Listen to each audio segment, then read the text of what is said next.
Bonjour, mesdames, mesdemoiselles, messieurs, Nabilaï Camara, depuis Bruxelles, chers compatriotes guinéens. Alors, bon dimanche, surtout, chers patriotes guinéens. Alors, j'ai mon thème d'information pour ce dimanche, n'est-ce pas?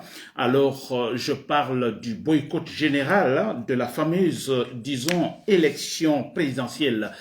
Donc, tant mieux, chers compatriotes guinéens, comme je le demandais hier nuit, hier soir, vous vous rappelez, je demandais, je ne suis pas le seul, beaucoup actuellement de Guinéens, patriotes guinéens, démocrates guinéens, alors demandent actuellement le boycott. Il ne faut pas participer, il ne faut pas voter, il ne faut pas aller aux urnes, c'est clair. Et si vous y allez, c'est pour précipiter et même plus que précipiter. Il est question tout simplement de valider la dictature, de légitimer la dictature en Guinée. Êtes-vous d'accord pour cela? N'est-ce pas, une autre dictature à la sécoutorienne au XXIe siècle. Êtes-vous d'accord, chers compatriotes guinéens? Laissons l'émotion de côté, n'est-ce pas, l'émotion partisane, même ethnique de côté. Raisonnons. Voulons-nous au XXIe siècle, en Guinée, dans la sous-région, entourés par les pays sur la voie du processus démocratique, voulons-nous la Guinée seule, ce retour dans le passé, dans la dictature à la Sékou Touré? S'il vous plaît, sans émotion. Je suis sûr à 100%, la majorité dira non. Je disais hier que certains n'ont pas en fait connu directement le régime de Sékou Touré. J'étais encore jeune, quand Sékou Touré est décédé, j'étais au collège. N'est-ce pas? Alors, on peut ne pas connaître directement le régime de Sékou Touré, mais indirectement, parce que, écoutez, nous avons des livres quand même. N'est-ce pas?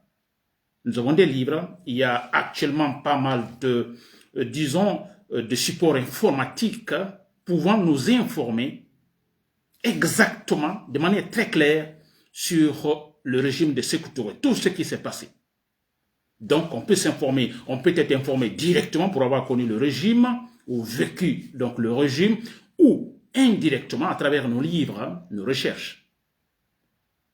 Alors, si vous êtes passé par là, chers compatriotes guinéens, je vous assure, on ne peut pas souhaiter un tel régime maintenant en Guinée au XXIe siècle.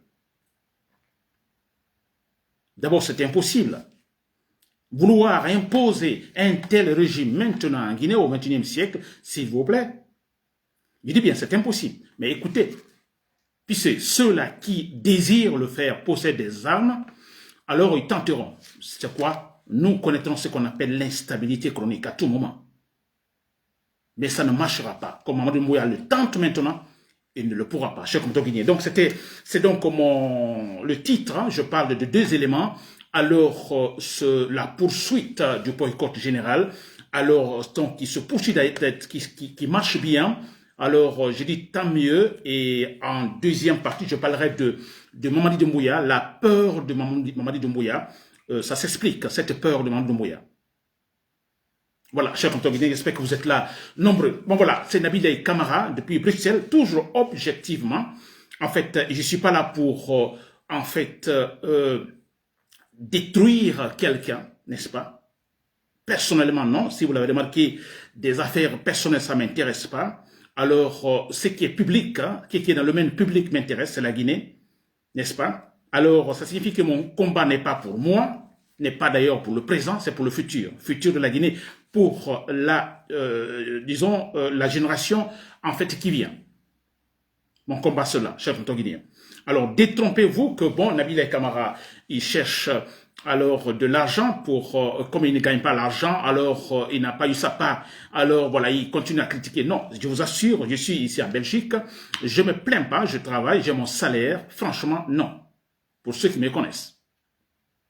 Si d'ailleurs je pouvais aller en Guinée, je crois que je serais parti depuis longtemps, depuis le temps de Alpha Condé, et être dans de bonnes conditions, avoir des postes aussi. Mais non, ce n'est pas cela. N'est-ce pas? Très bien. Je pense que là, on se fait comprendre. Alors, donc, je dois remercier parce que la fameuse élection de Mamadi Doumbouya est en cours, vous comprenez. Alors moi, je suis content parce que franchement, je disais hier, je n'ai pas besoin de dire aux citoyens guinéens de ne pas sortir, je n'ai pas besoin, n'est-ce pas? Parce que je disais que la Guinée, il y a cette répartition déjà, n'est-ce pas? Je parle de répartition électorale. Nous avons les grands partis politiques, l'UFDG, l'UFR, n'est-ce pas? Sont les grands partis politiques. Et là, tout est réparti déjà. N'est-ce pas? On dira, je suis de l'UFDG ou je suis de l'UFR, je suis de tel. Donc, tout est déjà, disons, les compartiments sont déjà occupés. Et si les compartiments sont occupés, compartiments politiques, je vais dire, c'est que les informations sont déjà données. Non seulement les informations sont données, mais ces gens composant ces compartiments politiques ou électoraux ne sont pas dans ces partis politiques pour rien. C'est avec des principes. Des principes. Ils ne vont pas changer parce que tout simplement Mamadi Doumbouya leur donne de l'argent, de la voiture. Non, il y a des principes. Donc franchement, réellement, je n'ai pas besoin de dire à ces gens, ne sortez pas aujourd'hui. Ils ne sortiront pas sans mon discours. Parce qu'ils savent aussi qu'en sortant, en allant voter, c'est pour valider la dictature. C'est clair et net, s'il vous plaît. Donc je remercie encore une fois. Alors, nous avons des informations. Alors, il y a un boycott total partout. Vous comprenez que ce soit en Basse-Côte, en Moyenne-Guinée, en Guinée forestière et en Haute-Guinée. Il y a un boycott total. Ça, c'est clair. Les gens boudent les urnes. Parce que c'est clair, c'est facile à expliquer. Allez-vous valider Mamadi Doumbouya comme, disons, la structure politique solide et consolidé de la Guinée?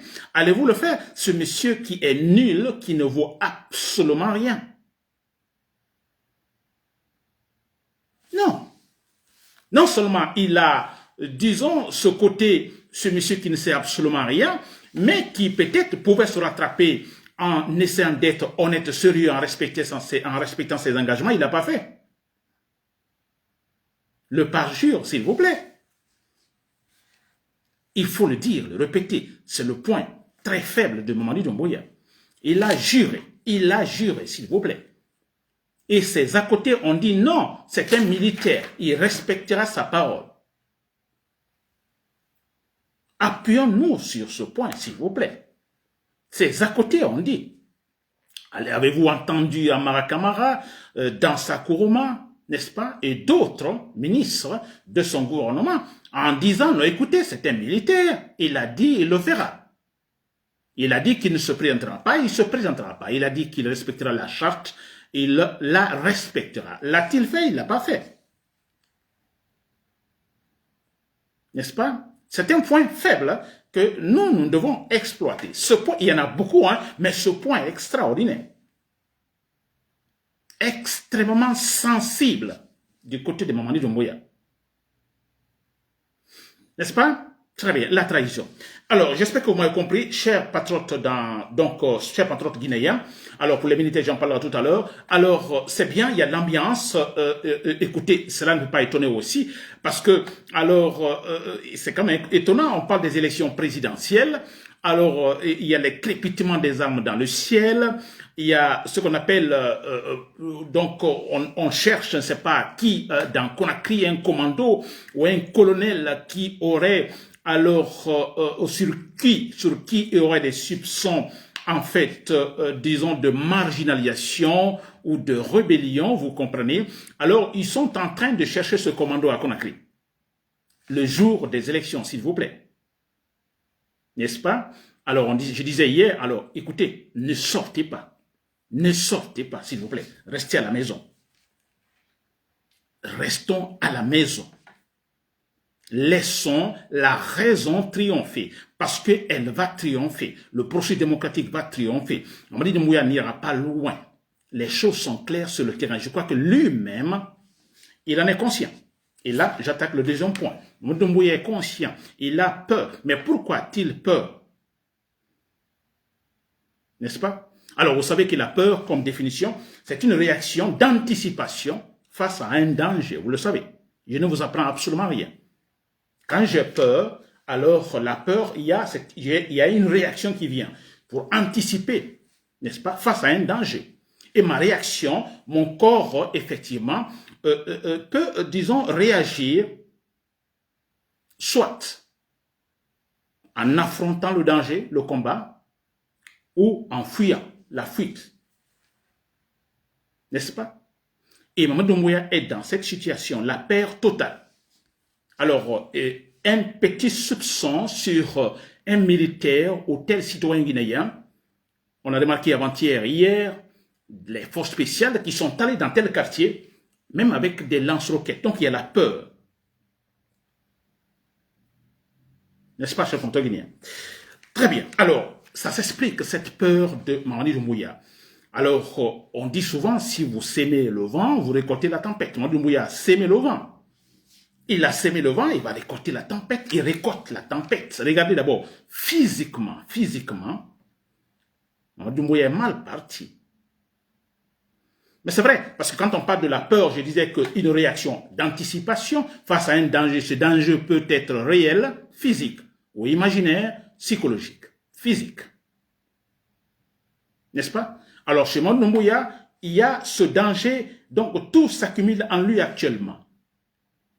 N'est-ce pas? Le danger physique, le danger imaginaire, le danger psychologique, tout en Mamadi Doumbouya actuellement. C'est logique, c'est facile à expliquer. Il a sémé le vent et il va récolter la tempête. D'abord, Mamadi Doumbouya, face à Alpha Condé, avec son coup d'état militaire. Il y a eu une trahison, je dirais une trahison, effectivement, oui. Trahir Alpha Condé, mais injustement. Je dis bien, j'ajoute le mot injustement. Trahir Alpha Condé, justement, c'est quand, effectivement, il, en fait, avait exécuté ou, en fait, respecté ses engagements pour lesquels il a, en fait, enlevé Alpha Condé. On pourrait parler de trahison, je dirais même positive. Mais il y a une trahison négative. Injuste. Parce qu'il a enlevé Alpha Condé, il n'a rien, en fait, arrangé. Alpha Condé qui avait tout, en fait, mis en sens dessous. Mamadi Doumbouya est venu, il a continué, il a fait le pire. N'est-ce pas? Alors, si nous prenons ce point, cela seulement, ça lui crée des ennemis. Mamadi Doumbouya, partout où il a dans sa tête qu'en renversant Alpha Condé, en passant par cette trahison, ou disons cette trahison négative, il sait qu'il a eu des ennemis, il s'est créé des ennemis. Il a peur. Il a peur que ces gens de Alpha Condé, parce qu'il a trahi Alpha Condé de manière malhonnête, il a peur, il sait qu'il y a des ennemis là, que ceux-là peuvent l'attaquer à tout moment. N'est-ce pas? Très bien. Ensuite, Mamadi Doumbouya a trahi les Guinéens. Vous avez vu, on est tous sortis ce jour-là l'applaudir. On a dansé. Tout le monde était content. N'est-ce pas? Parce que Mamadi Doumbouya avait donné un très bon discours. Un discours allant dans le sens voulu par tous les Guinéens. La poursuite de notre processus démocratique. Parce que c'est dans cela, on pourra en fait bénéficier de ce qu'on appelle ici de la bonne gouvernance. Il n'a pas respecté. Donc il a trahi tous les Guinéens. Il a trahi l'idéal des Guinéens. L'idéal pour lequel, ce jour-là, tous les Guinéens sont sortis pour danser et l'applaudir. Et comme il a trahi là aussi, mais c'est clair, il a trahi de quelle manière? Il a même tué des civils, des Guinéens qui sont sortis pour demander la bonne gouvernance. Là aussi, Mamadi Doumbouya, il a peur, parce qu'il sait que là, il s'est créé des ennemis. On ne va pas le pardonner, il s'est créé des ennemis. Il a peur. N'est-ce pas, cher compteur guinéen? Très bien. Ensuite, Mamadi Doumbouya, le fait tout simplement de dire qu'il jure sur la charte de respecter tel et tel, qui ne se présentera pas aux élections, que lui, en tant que militaire, respectera sa parole, là, c'est le côté institutionnel. Il a trahi aussi les institutions de la République. Et ça mérite quoi? Des ennemis, les gens qui le détestent, qui le haïssent, qui veulent sa peau, tout simplement. Donc là aussi, il a peur. Il a aussi des ennemis. Vous suivez? ces catégories d'ennemis de Mamadi Doumbouya, aux catégories de peur qui animent Mamadi Doumbouya.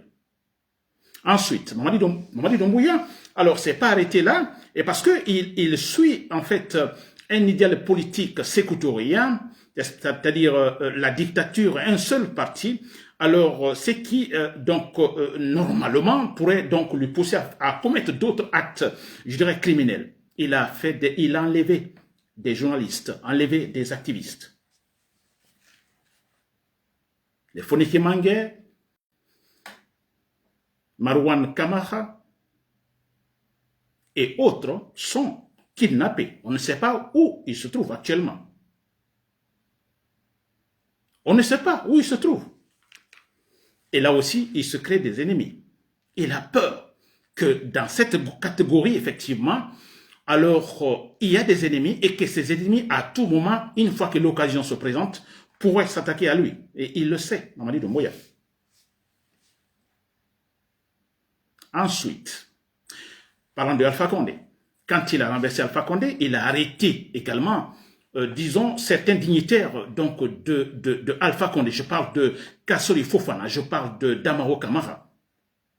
Ce sont quand même des gros morceaux politiques, s'il vous plaît, électoralement parlant. Alors, c'est quoi? C'est des arrestations purement politiques, pas pour autre chose. Kassori n'est pas arrêté parce qu'il a volé de l'argent, Damaro parce qu'il a volé de l'argent, il a touché quelque chose qui ne l'appartient pas. Non, ils sont arrêtés, écartés, marginalisés parce que tout simplement, si ce n'est pas le cas, ce serait un peu difficile pour Mamadi Doumbouya de faire régner cette politique, donc il fait régner maintenant.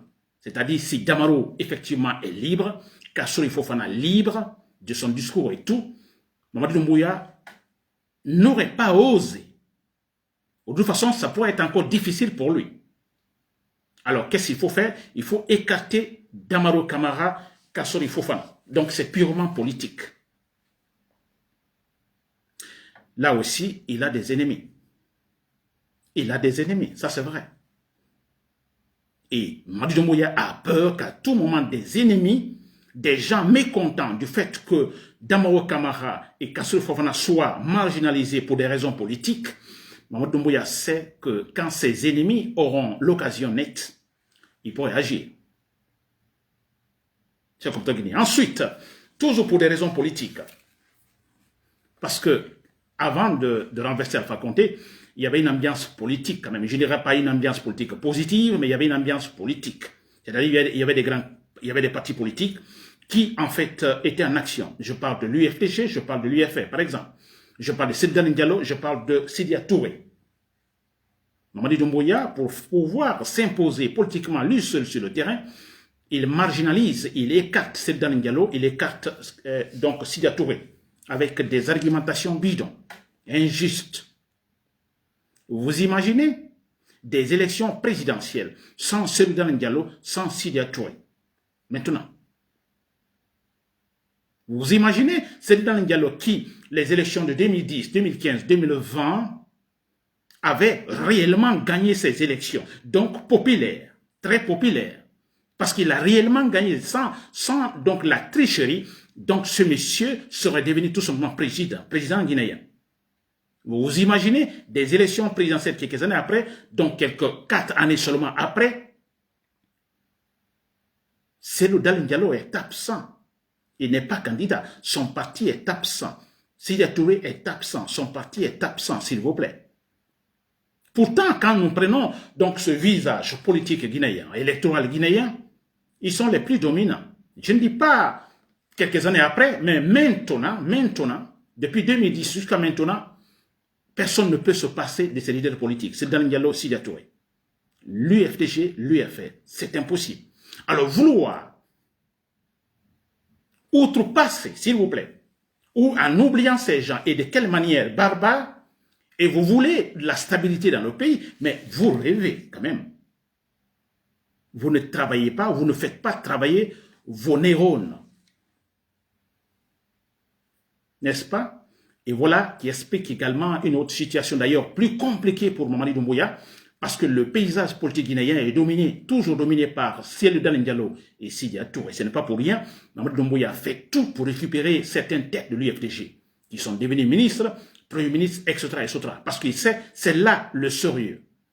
Mais malheureusement, il n'a pas pu arriver à gagner ce pari, c'est-à-dire faire disparaître l'UFDG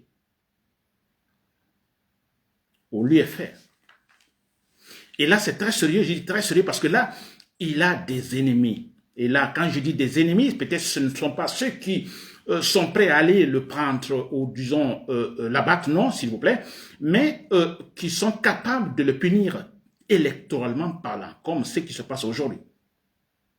On a eu le référendum qui a été totalement boudé, mais c'est normal.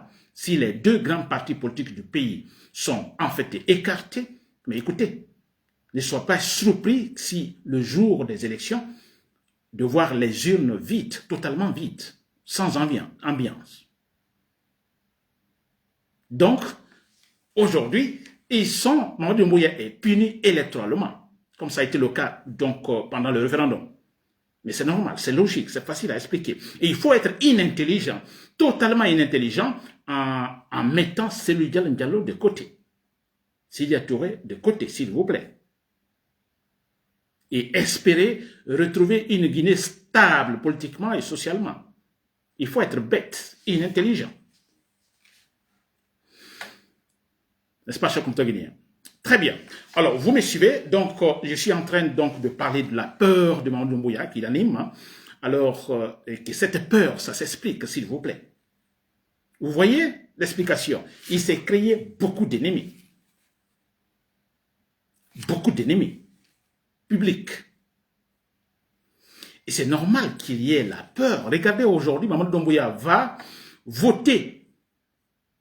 N'est-ce pas? Il va voter pour son élection. Bon, disons son élection présidentielle. Il va voter. Alors, il quitte donc son domicile, son palais, là où il va voter, je crois que c'est à quelques mètres seulement, disons, de son domicile. Mais il est accompagné par un camp militaire, s'il vous plaît. Vous voyez les photos actuellement circulent sur les réseaux sociaux. Accompagné par un camp militaire. Mamadou Doumbouya et son épouse qui vont voter, accompagnés par un camp militaire. Écoutez, on parle des jours des élections, s'il vous plaît. Parce que quand on dit élection, alors un pays est préparé pour des élections, c'est que ce pays a atteint un niveau de stabilité franchement indiscutable. Une fois qu'on atteint un niveau de stabilité indiscutable, on dit, bon, écoutez, nous pouvons aller voter, nous pouvons organiser des élections. Donc, on suppose que quand il y a des élections, c'est qu'il y a la stabilité, tout va bien. Tout est rassuré, tout est responsabilisé au niveau des institutions. Mais regardez, ce n'est pas le cas. Le monsieur a peur, il a peur d'un point A à quelques mètres seulement de sa présidence, il va aller voter, il est accompagné par un camp militaire. Il a peur. Mais cette peur, je viens de le dire, ça s'explique. Et difficilement, il pourra s'en sortir, cher compteur guinéen. Très bien. Alors, pour terminer, chers patriotes, vous qui me suivez, alors continuons parce que c'est le jour de la fameuse élection présidentielle de Mamadou Doumbouya. Alors, continuez à boycotter, s'il vous plaît. Personne ne doit aller. Personne, faites comme vous le faites maintenant, partout à l'intérieur du pays, n'est-ce pas? Alors que des bureaux de vote soient totalement, en fait, vides. Personne ne doit aller. On va voir la suite. Chers compteur guinéen, Nabil et camarades depuis Bruxelles. Merci pour l'écoute. Bonne soirée.